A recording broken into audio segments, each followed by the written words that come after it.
Assalamualaikum warahmatullahi wabarakatuh. Selamat datang kembali di Haryana Official. Mbak semuanya, gimana kabarnya nih hari? Sehat? Semoga sehat selalu neng perantauan nggih Mbak, amin. Semoga mbak-mbak semuanya terhindar dari marabai, amin. Semoga mbak-mbak semuanya dipermudah segala urusan sampean nggih Mbak, amin ya robbal alamin. Pokoknya apapun masalah sampean ning negara manapun sampean bekerja, semoga masalah sampean ndang kelar. Intine tetap niat tujuan sampean bekerja ke luar negeri itu untuk apa, dan selalu berdoa dimanapun Anda berada. Kemudian yang terpenting jangan lupa meminta doa restu sama ortu sampean. Lek sampean wis nikah ya sama suami sampean, tetapi sekali lagi tetap harus nabung. Kuwi pesan saya. Oke, kali ini kita bakal membahas kasus yang kedua setelah kasus tadi. Oke, ini kasus yang kedua mengenai kejadian salah satu temen nih sampean Mbak, yang dimana kuwi harus mengalami pemutusan kontrak kerja secara intermit gara-garane lagi-lagi cuman sepele. Menurut kita kuwi sepele, tapi kadangkala menurut bose kita kuwi enggak sepele. Oke? Untuk pelajaran silakan ki disimak kasusnya, ki siapa tahu ada mbak-mbak yang mengalami kasus yang sama, atau mungkin mbak-mbak kedepannya kui jangan sampai melakukan kasus seperti yang kita bahas kali ini. Oke, silakan kita bakal membahas kasus ini. Stay tune ning channel iki, aja lali di komen, subscribe, di share, like perlu, like gak perlu gak masalah, yang penting sampean tonton itu sudah cukup. Oke, kita bakal memulai kasusnya. Oke, iki cerita nih ono Mbak Indo kerja di negara Hongkong, tetapi tidak dijelaskan Mbak Iki sudah berapa lama kerja di majikan tersebut. Sekarang sebelum kita membahas tentang video nih, aku takon sama sampean Mbak, sampean kui lek kerja di tempat majikan ada berapakah toilet di rumah majikan sampean? Apakah ada 2 atau ada 3 atau cuman ada 1? Aku pengen takon Mbak sama sampean. Terus bagaimana ketika toilet sampean tuh cuman 1, kemudian 1 itu dibuat untuk seluruh rumah, dan anggota keluarga rumah majikan kui ada 5 sampai 4 orang. Apa yang sampean harus lakukan di dalam kasus seperti ini? Kemudian bagaimana tentang jadwal sampean mandi dengan mereka? Aku pengen tahu, silahkan komentar Mbak. Oke, iki ada kasus salah satu temennya kita sing kerja di negara Hongkong. Toilete kui mek siji, satu rumah, mungkin rumahnya kecil. Beda kalau aku dulu toiletnya ada 2. Jadi ketika aku mandi setengah jam 39 menit 45 menit kuwi nggak masalah Mbak, karena lek aku mandi dulu kuwi sekalian karo, mohon maaf nggih, buang air besar, kemudian mandi, kemudian sama gosok gigi. Jadi membutuhkan waktu 9 menit atau 45 menit di dalam kegiatanku dengan toilet. Nah Mbak Iki beda, satu rumah ada 1 toilet Mbak. Jadi semuanya terpusat ning gene toilet iki, mau pipis, mandi, berak, dan LLS jatnya kuwi semuanya di toilet tersebut. Nah pada waktu kuwi sore hari, Mbak anak majikan sing perempuan kuwi sedang mandi di dalam toilet.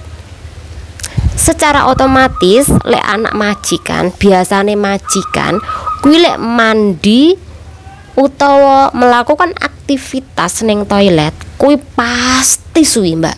Entah apa yang mereka kerjakan, ada yang baca buku, ada yang bawa HP, ada yang nyanyi-nyanyi dulu, ngiseng juga lama, apalagi mandi lama banget. Kita 45 menit, dia bisa 1,5 jam neng gini toilet. Sore itu si Mumui kui mandi, mungkin iki lama mandinya. Mbak kui kebelet arepe pipis Mbak, karena ada nih semacam usia seperti aku, kalau pipis kui ki nggak bisa ditoleransi, atau nggak bisa nantilah mbok masyon jengking duduk bawa batu, tetap aja kalau memang pipis yo pipis, bakal pipis, nggak bisa Mbak. Ada yang kasus seperti itu karena kondisi usia atau faktor usia. Sama seperti Mbak Iki wes kebelet nguyuh. Akhirnya ketika dia kebelet nguyuh, nggak mungkin kan dia lari ke bawah rumah, ke toilet umum untuk pipis. Nanti kalau dia lari ke bawah flat untuk pipis, meninggalkan anak sendiri, ujung-ujungnya nanti dimarahin sama majikannya. Makanya mbaknya itu sudah nahan dari tadi nih, mesti tahan ini, tetapi tetap aja itu nggak bisa menahan pipis yang mau keluar tadi. Alhasil dia itu ngedor sama si Amui, hoi mona phải tak ugap liwa, Amui phải tila ugap liwa. Jadi Mbak Iki pengen gedor pintu, Amui ugap liwa. Karena mendengar gedoran pintu dari cecenya Iki merasa si Amui Iki nggak seneng. Karena nggak seneng itulah atas gedoran itu, saya nggak membuat Amui nyaman. Alhasil si Amui Iki cepat-cepat keluar, tetapi dalam keadaan bengrungut. Jadi muka Iki cemberut gara-gara Mbak Iki gedor-gedor pintu tadi. Ketika Mbak Iki gedor-gedor pintu tadi sudah masuk, naas si Amui Iki langsung telepon emaknya dia. Mama, aku tuh nggak suka, aku tadi ki mandi, bajuku ki masih dibuka, aku ki dalam keadaan mandi, tapi cece ki gedor-gedor pintu, aku nggak suka. Jadi karena adanya omongan, karena adanya orang dari Amui anaknya itu, alhasil dadai kuwi nesu karo mbake. Sebenarnya dadai kuwi nggak marah ketika ada laporan seperti itu, karena itu wajar. Toilet cuma satu dipakai barengan. Tetapi yang menjadi melunjak kemarahan majikan kui adalah ketika majikan kui wes kesel-kesel neng kerjaan, kemudian dapat laporan dari anaknya, dan kui laporan kadangkala sering banget terjadi karena anaknya tuh suka melapor, akhirnya membuat si majikan kui jengkel. Kemudian majikan iki pulang ke rumah langsung melakukan pemutusan kontrak kerja kepada cecenya. Jadi intinya Amui kui tidak hanya melaporkan perihal dari Mbak E yang gedor pintu tadi, pasti Ki melaporkan perihal lainnya, sehingga membuat amarah majikannya atau dadanya kui memuncak dan melakukan pemutusan kontrak kerja secara interminit itu hari Mbak. Iki perkarane sepele, tetapi ketika dibarengi dengan rasa ketidaksukaan anak majikan Anda dan majikan Anda, iki bisa sampai terputus kontrak Anda. Jadi sampai jangan menganggap hal seperti ini sepele.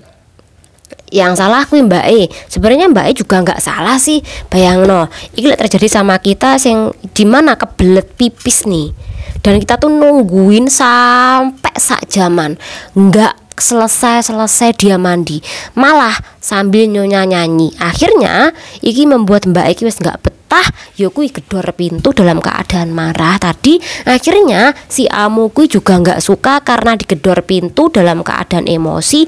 Yoiku akhirnya terjadilah pelaporan kepada emaknya dia kui akhirnya emosi melakukan pemutusan kontrak kerja secara intermin sama Mbak E. Nah, di dalam kasus ini piye sih Mbak, seandainya ada kasus yang sama, ataupun mungkin sampean ki pipis atau sampean ki buang air gede, kemudian sampean tuh digedor-gedor sama anak majikan atau majikan sampean nggak menyukai sampean terlalu lama buang air besar, karena mungkin tai nek sampean batu, pokoknya atos lah, akhirnya lama. Nah, itu kan majikan nggak senang, kemudian melakukan pemutusan kontrak kerja karena sampeanku terlalu lama neng toilet. Jadi dalam kasus iki usahakan sampean tulis alasan dengan jelas kenapa sampean diputus kontrak kerja. Jadi itu termasuk alasan loh Mbak, alasan yang membuat imigrasi nanti bisa mempertimbangkan kenapa kok sampean kui sampai diinterminate oleh majikan Anda. Kui penting banget loh Mbak.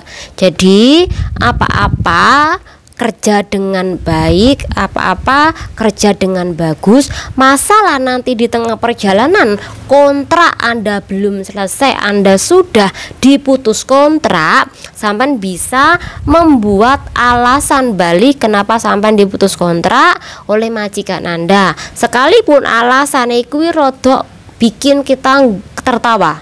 Salah satunya adalah sampean kuwi menggedor-gedor pintu toilet anak majikan karena sampean kebelet pipis, tulisan ngono ki Mbak. Itu sesuatu alasan yang menurut aku tepat juga. Contoh sampean diinterminit oleh oleh majikan karena gara-gara bau mulut. Itu juga harus sampean tulis. Semacam itu bisa membuat sampean kuwi memiliki rekod yang baik bekerja di negara Hong Kong itu. Karena pemutusan kontrak seperti itu adalah pemutusan kontrak kerja yang cacat yang bisa sampean laporkan sewaktu-waktu, walaupun kuwi tidak sampai membuat majikan sampai di penjara, tetapi dengan adanya alasan tepat itu tuh sudah bisa membuat Anda dapat rekod satu baik di majikan yang memutuskan kontrak kerja itu tadi Mbak.